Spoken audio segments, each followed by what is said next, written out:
Hey everyone, I'm here today with the game Sand, which is a recent release from Devir Games. It is a pick up and deliver game where you're going to be picking up plants and getting crafts and relics, and you're going to be doing that in the desert with sandworms, of course. So let's take a look at the game, and then I'll tell you what I think about it. Here is the game set up for 2 players. As you can tell, I have just set up so that we can see some things. It's not necessarily perfect, but you're going to be putting these cards out in order from highest to lowest number. There's a very tiny number here on them. You also have a little dot in the back that's set up. In a 2-player game like this, you're going to have 3 of these cards, 3 of the 2-dot cards, and then 3 of the 3-dot cards, and then 3 of the 4-dot cards underneath that. We also have it set up for first player and second player like this, where second player is going to get a single prestige, the cream player down here. And we have our worms up here at the port. In addition, we have our resources set up here. And if you can see this diamond, that's why I was switching real quick. We have our resources where we do not fill in these in the first day. The days are broken up into morning, afternoon, and evening. And on our other spaces, which is the rest of the game board, we do have 2 resources. These are a little bit harder to get to, and that's why we have it set up that way.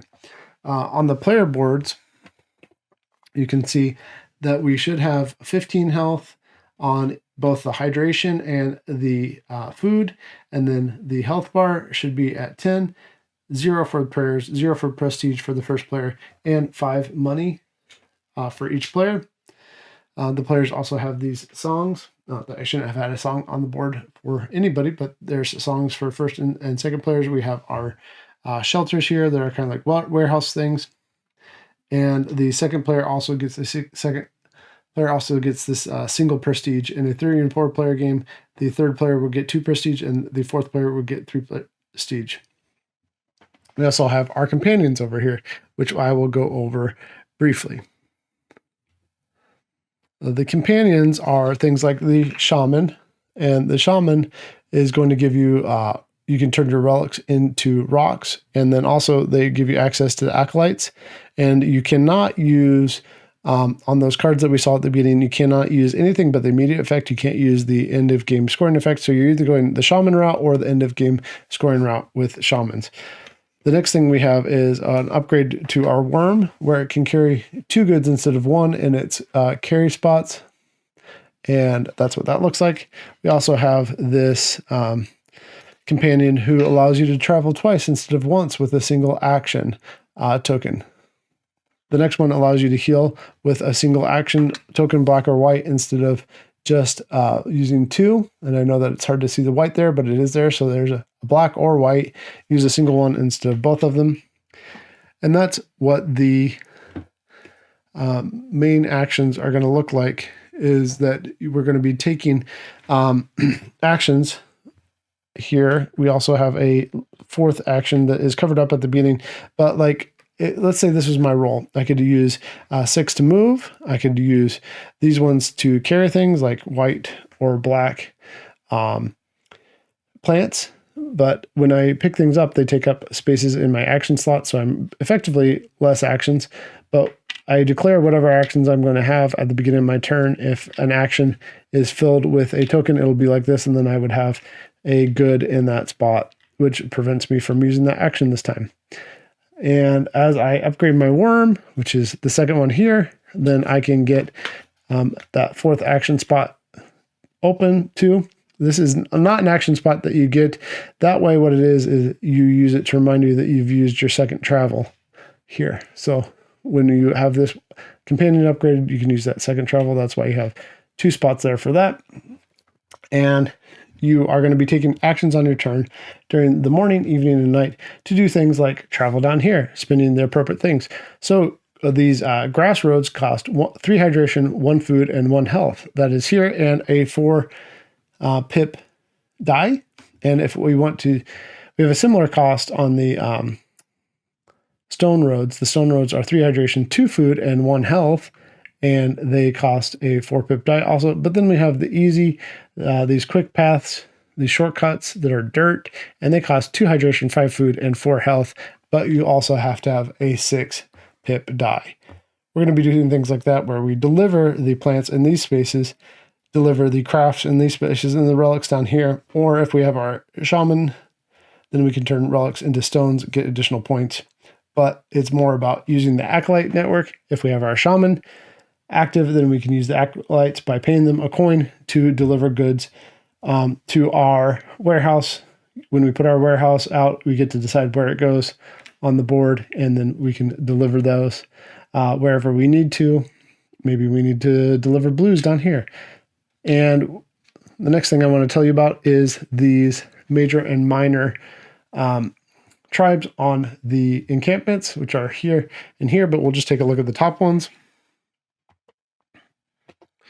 And here at the major encampments, you can see here that we have a 2 token and a 1 token. This is for the minor encampments. When you deliver to the minor encampments, you're going to get paid the minor price for the black and blue, but you do get one of these tokens, which is kind of an area control game where you're trying to have the most points of these. You have to pick these up from the encampments. This major tribe wants white or red. If you do that, then you're going to get a craft, which just takes up a space just like the plants, but you get to choose where it goes. In addition, you get paid the 3 instead of the 1, which is the green price for those. We also have an ability to, let's see here, to sing at different cities. And the more we sing, the better it is when we deliver anything, because for every song that we have out on the board, let's say I had something more like this, and I was able to sell something down here at this encampment. Maybe I'm able to sell both this red and the blue and pick up the pink. And if that was my first sale of the game, that'd be a great sale, but it would give me 3 plus 3, because the red and blue is 6, and it would give me a pink thing. Plus, because I had a song here, here, and here, and if I was able to do that, that would be 6 plus the 3 plus the 1 for my prestige, so a total of 7. Plus, if I were able to do that here, it would give me, let's say it was that red and the blue that I delivered, it would give me another 3, so 10, and then I would get to upgrade my worm. And if it was my third one, then I would also get to put my warehouse out wherever I want it. Maybe I would want it up here. I don't know, depending on where I want my acolytes to help me out with that. So I'm going to be doing that. I'm going to be delivering. I'm going to be managing the health of my worm. Again, looking here that I have to keep them hydrated, fed, and healthy. And also you'll notice here that it costs me both a white and black action in order to fully heal up my worm. I can spend prayers or money to supplement any of these top 3 actions. I cannot do that on my prayers or prestige. Prestige also goes away when I make a sale, but it adds to how many points I get, which is money. And again, money and prayers can be used to supplement these things, as well as movement, which isn't pointed out very well in the rule book. We will keep playing that way until we get to the end of the round, after playing a morning and evening and a morning and afternoon and evening, and then we go to the top of the player board, where that determines who will get to play first. So let's say I wanted this card and I went here, then I would get this card. Maybe I just take the 1 hydration, but that also lets me go first again. But if I go closer here, I can either keep the card for the end of the game scoring if I don't have a shaman, or I can take the immediate benefit, which would be 1 prayer point. But whoever is closer here is going to be lower on the track for playing the game. We then clear this, put out 3 new cards. The game will continue in that way until we have played a final round after getting our last cards. And then we check for points for things like our songs. Whoever has the most songs out on the board is going to get some additional points. Whoever has the most of these minor tribe tokens is going to get some points. You're going to get points just for your coins. Those are points. Coins are points. They're also a resource. You're also going to get points if you've been able to pick up one of these. And what these are is whoever gets the first 4 of the basic resources delivered is going to get one of these. So there's 1 for the blue, 1 for the red, 1 for the white, and 1 for the black. All of that is going to be added together. Whoever has the highest score is going to win the game. that's how you play Sand. Now, I like this game. I like the pick up and deliver. I generally enjoy pick up and deliver games, but this one with the dice, the nice big chunky dice, it is a good game. It's a fun game. The pieces are great. It's an interesting game to play. I would never look at this rule book again. I made my own how to play player aid for people that I'm going to use in the future. And now I can teach the game very quickly because it's actually not that difficult of a game to get. All the meat of the game is in the game board itself, where you are doing these things as far as trying to get out here and capture what you want and actually be able to get the things that you want. All of that is where the most interesting things in the game are. And that's why I like the game. I just wish that it had been communicated a little better. Like I said, the acolytes, which are super helpful if you're going the shaman strategy, that isn't even pointed out on the acolyte card tile token itself.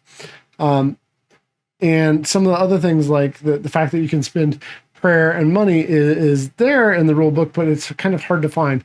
There's just little things like that that made learning the game and that learning curve harder than it needed to be.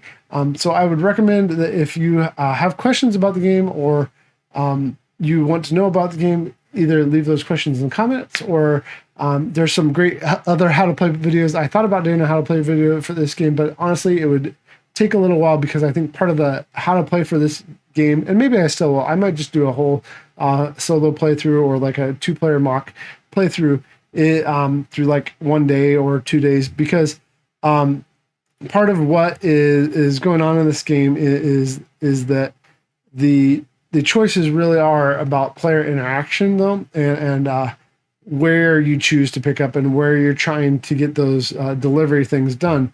I like all that. I like the art. I'm not sure about this universe theme setting. It was, but it's fun. It's a fun game.